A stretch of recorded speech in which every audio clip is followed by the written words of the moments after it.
It is CFFC Flyweight champion Bilal Hasan. He is back in action on Saturday, February the 1st, headlining CFFC 139. And Bilal, I got to ask you, I mean, you're kicking off 2025 early, and we'll talk about all that. But first, I just want to get you to describe 2024, man. I mean, 3-0, knockout of the year contender, submission of the year contender, CFFC champ. Man, what was last year like for you? Man, it was a season. 3 fights in 1 year. I ideally want 4, but 3 fights, 3 finishes, 3 highlights, like you said. And so I can't complain, man. I can't complain. Definitely want to start off this year with a bang, but last year I learned a lot. I started my pro career in 2022, and last year kind of was barely the beginning. And so we'll see what happens this year, but last year definitely super happy with my performances, and I just look to continue that season into 2025. I love it, man. You set the bar high. The other thing I thought that was really cool about last year was your popularity, right? I mean, obviously here in the United States, people started to really take notice, but especially, man, the Indonesian audience, right? I mean, they have really embraced you as one of their own. What's that been like for you to have this nation kind of swell up behind you and show you so much love?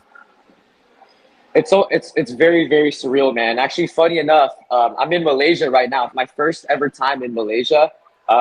I get off the plane and a guy recognizes me, and he's actually Malaysian. He's like, "Oh my God, I saw you fight. You're really big in Indonesia and Malaysia." And so just to even be recognized, halfway across the world is absolutely surreal, man. And so I'm definitely very, very thankful for the support, and I look to just continue to of course, gain more supporters from my fights. I want my performances to speak for itself. That's amazing. Well, we'll talk about your world travels in just a second, but let's talk about first the feeling of getting back to action. It's the first defense of your title, right? Now you got the champ. You've been gunning for it. You got it.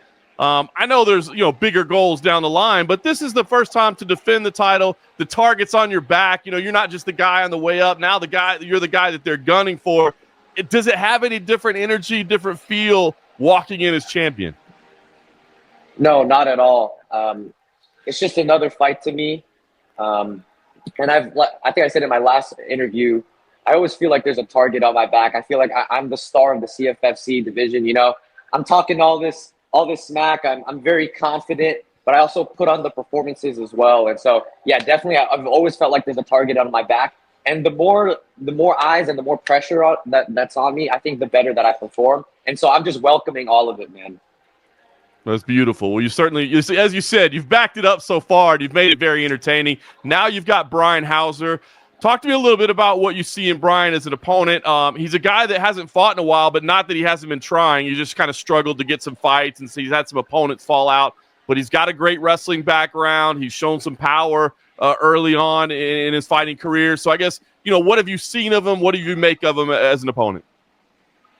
I think it's a great challenge for me. I mean, Brian's a great fighter. Like you said, he's a great wrestler. He's a great boxer as well. And I think he presents a different type of challenge for me. And my goal for, the first part of my pro career is to fight as many different styles of fighter that I can, so that when I get into the big leagues, I've had a taste of every bit of style. And so he presents a different type of challenge. And, aesthetically looking at his record, like you said, he hasn't fought in I forgot how long, but he's had like 6 cancellations. But yeah, all of his fights are in his pro career are all finishes. His only loss is a split decision, even in his amateur career as well, only a split decision. So he's a very, very tough opponent, and I've been training very, very hard for him. But I'm ready for this, man. I'm ready for it, and I'm just excited to showcase a different set of my skills in the octagon. That's my goal. Every single time I come into the cage, I want to show something new in my skill set. Like last year, I had a spinning wheel kick KO, I had a punch KO, and I had my first ever submission. But all 3 performances is almost something that you don't really see in your average fights. And so I definitely I'm looking to showcase a different set of my skill set, and also just put on a performance from start to finish.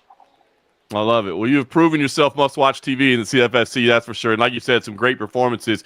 I do think this is going to be a great matchup. And now's when I want to get to the international travel, right? So, I mean, it's training camp. You're getting ready for this fight. You just left Thailand as well, right? How did this all come together? Is this about training camp? Is there other things going on? Talk to me about this international travel ahead of the fight. Yeah, so long story short, I've been helping this kid that is looking to compete for the Malaysian national Taekwondo team.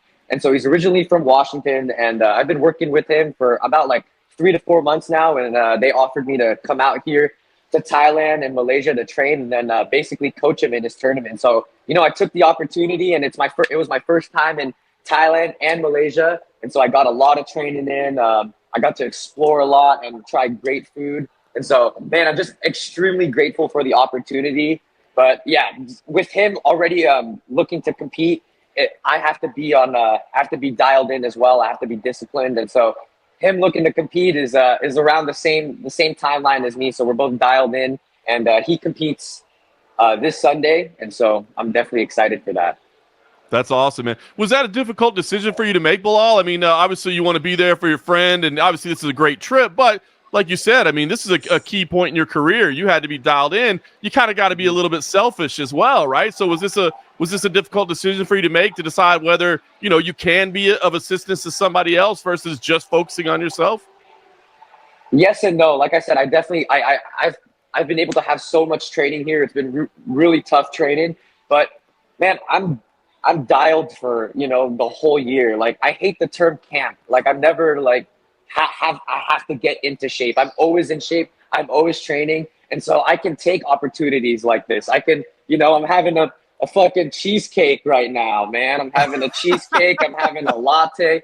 My weight is good. And so I've been competing ever since I was 5 years old. All I know how to do in my life is to stay healthy, be consistent in training, and compete. And so, yeah, I get to be able to do things like this, and I'm extremely grateful. So, but like I said, him gearing up for his competition it gets me in the mindset of also competing as well. So it gets me in the great headspace, and we're ready to take over. That's awesome, man. Talk to me about the training you got out there. I mean, does this look like something you try to incorporate in your routine moving forward? Maybe coming out to Thailand every now and then, Malaysia, whatever the case may be? Yeah, definitely.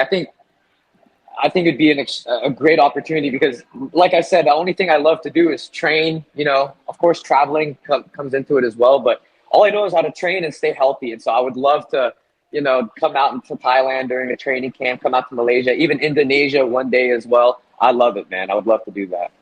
That's amazing. All right. Well, the next task is on tap, as we said, February 1st. You get this big win, as I know you're expecting to do.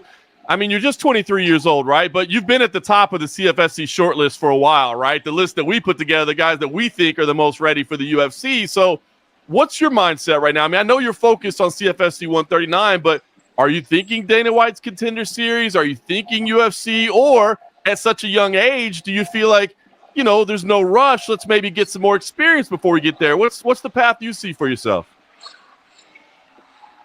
I'm gonna have to go with the last one that you said. There's no rush. I'm taking it one fight at a time. But ultimately, it's about my experience in the octagon. I'm 5 fights deep, and I'm definitely, every time that I come into that cage, I'm getting more confident and more confident.